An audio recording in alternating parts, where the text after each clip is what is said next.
Hello, my friend, and welcome to WX Ninja's daily weather update, as well as a look at the weather for the week ahead. Right now, you're looking at the current conditions, as well as the radar overlapped here. You see the rain is the green, and the lighter blue is the snow.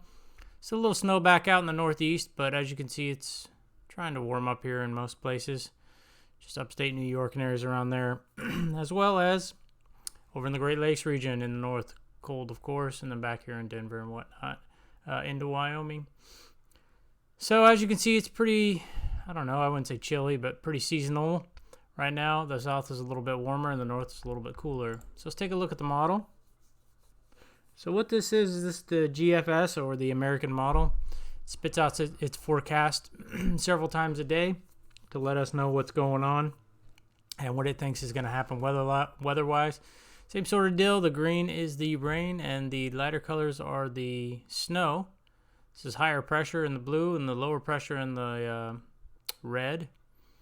These lines are lines of pressure, so, when they say the pressure is going to be low, that's what they're talking about, the amount of millibars of pressure in the atmosphere. The lower the pressure, typical the stormier it is, the higher the pressure. It's usually warmer and dry. So the lines in blue are the high pressure lines, and the lines in red are the low pressure lines. Excuse me there, I had to take a drink of water. And so these are the equal lines of pressure. You can see 1024 millibars, 1022 millibars, 1028 millibars, 1018, 1016, 1012, 1010, 1006 millibars is the low. As you move away from the low towards the higher pressure, these lines increase. It's they're called isobars. You see isobars together like this, that's going to have more wind with it than it will like this, because there's pressure differences closer together. So that's what creates wind. That's what pushes the wind and makes it windy. That's what moves the air around, I should say, and makes it windy. So that's kind of how these maps work. It looks like a bunch of junk at first, but once you start to understand it, all kind of makes sense, right? Just with anything else in life. So you can see, obviously, the colder, drier air is up north here, and then the lower pressure is here near some precipitation. So this is a low trying to form. It's pretty weak at 1,006 millibars. Excuse me, but it has some precipitation behind it that is forming, that's wrapping around it. So now as you go forward in time, 6 hours, that's how they do this in 6 hour increments. See the precipitation is dying. I see a 1010 pressure line right here. And it's telling me this low is dying, basically. So I should point out, too, I didn't explain this part. Right here it says the 500 millibar thickness. That's what these numbers are. The red and the blue. Sorry, they're not the pressure from the high and the low.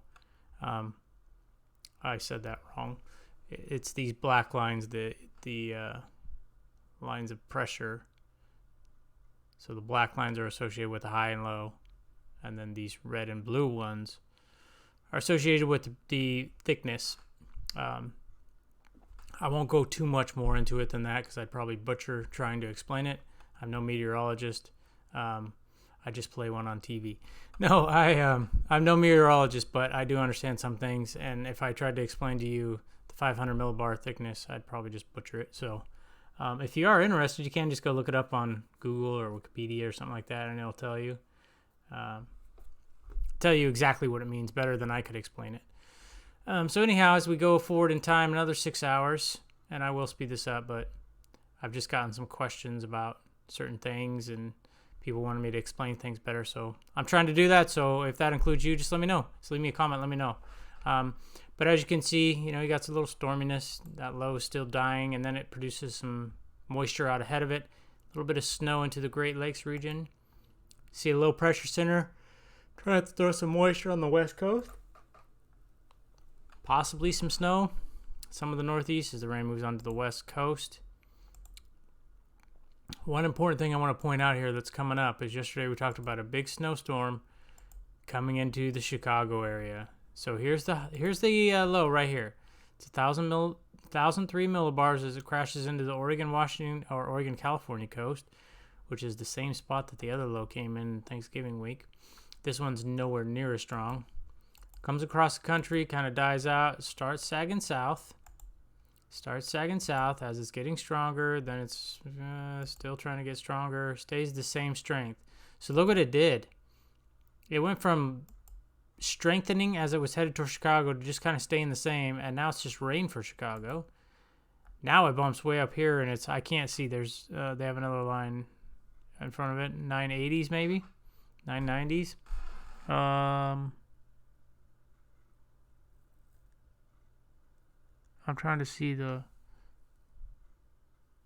that's 1,000. It has to be just under 990. I'm sorry, in the 990s. But my point is, the snow is gone for Chicago now. Look at that. Maybe some snow on late Monday night of next week, early Tuesday. Just a big rainstorm. Obviously, there's going to be snow behind it in Wisconsin. It's always cold up there. But you can see, so this is another prime example of what you call the rain-snow line, and there's ice in there. So you're going to have colder air trying to make its way south, warmer air trying to make its way north. The warmer air overrides the colder air because cold air is dense and it's heavy. And so this warmer air goes over the top of it,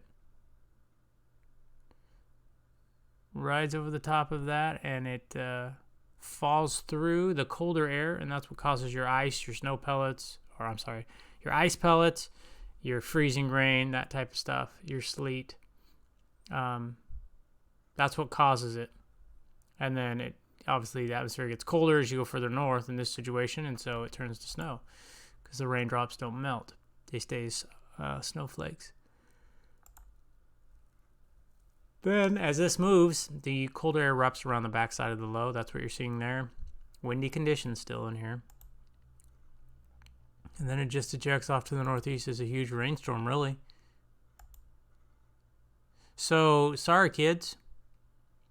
Sorry to disappoint you. But on this model run, it's saying the snowstorm is not going to happen. Let's take a look at the snowfall forecast. Here's right now. As you go forward in time. A little bit of snow out in California, just some leftover snow here. Kind of the same thing here. You know, another system is coming on, so you're going to see mountain snow.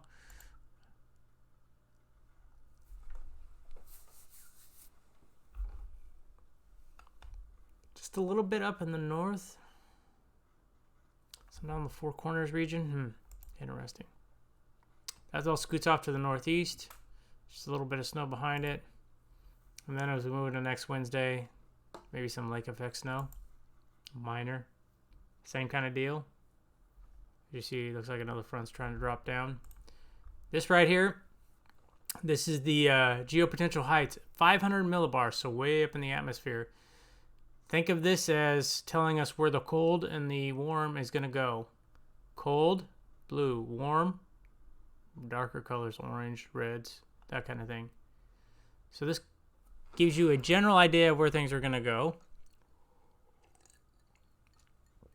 You can see higher heights country, a little warmer. Then we get to lower. It's going to get cool this week in parts of the northeast and the northern states. Then it kind of just evens out. See a little bit of cold air here, a little bit of cold air coming on the east coast for Monday, December 16th. Then we get a little bit of a troughing in here, another little one coming across the Great Lakes region. It's kind of all we're seeing. Now we get a trough at the end of the run.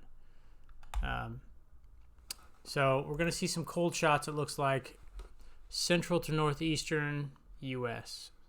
Now this is the temperature departure from average, or temperature anomaly, however you want to say it. So right now you're seeing warmer than average, central part, cooler than average California and northeast. As we go forward in time, 24 hours, see the colder pool in the northeast, warm down here, warm out west. Same kind of deal, warmer in the north and in the west, cooler in the northeast. A little bit warmer than average in the central part of the country. It really tries to cool down the northeast though there. And then, oh, what do we have here? Some colder air knocking on the door. It's getting, pushing further south. Now it's pushing south and east. Look at how far down it goes. Wow. And then it just envelops the whole northeast or eastern part of the country, really. I mean, it's not as cold down here, but it is still a little colder than average. But again, we don't see a big snowstorm with this. Excuse me, or I haven't yet, which kind of surprising, honestly. We'll have to see what happens. Then we're just going back to normal now, warmer than average. What a big flip-flop, huh? In a couple of days. You go from this on the 12th to this on the 15th. So you go from 20 below to 20 above your normal temps. That's a heck of a swing. So let's look here. There's the 11th. We're going to look on this map at the 11th. Oh, we were right on it. But let's just see. See, the colder air follows this low. Here's the low, and here's the colder air coming in behind the low. And then you see what happened. All this colder air is in place. Sitting there. We get a little bit of snow. A little bit of snow coming across. Oh, we are trying to get some big snow into there then. But it's more of a rainmaker. Maybe some ice and snow up in the northeast. It's just the way the storm is going. It's going straight north. It's trying to overrun the colder air, but it can't. Because the colder air is been in place. Maybe it's starting to die. It still does it up in the northern parts, but I mean, it even pushes the rain all the way up into Maine. And then you get colder air behind it, so look what happens. Then you get some snow behind it, but that's not till the 15th. Towards the end of the cold spell. And now watch. Now you see this all kind of retreating to the north. So you go over here to the European, and it's saying on the 15th it's going to be really warm. So look what happens on the 15th. Well, here's the 15th. It's saying warmer than average, but you're going to get a snowstorm. So this can be kind of deceiving because this is at 5,000 feet in the atmosphere and this is surface. So just kind of keep that in mind. It's just the general, what you're seeing at 5,000 feet, not at the surface. Okay. A lot of information today. Again, I was trying to break things down for people, and hopefully this helps you understand a few things. Again, if you have questions, leave me a comment. I'll answer questions. It's fine. I like helping people out. So, again, this is WX Ninja. I appreciate everyone stopping by, checking out my video. Go ahead and subscribe. Click the bell icon if you guys want to get this, know when this video comes out.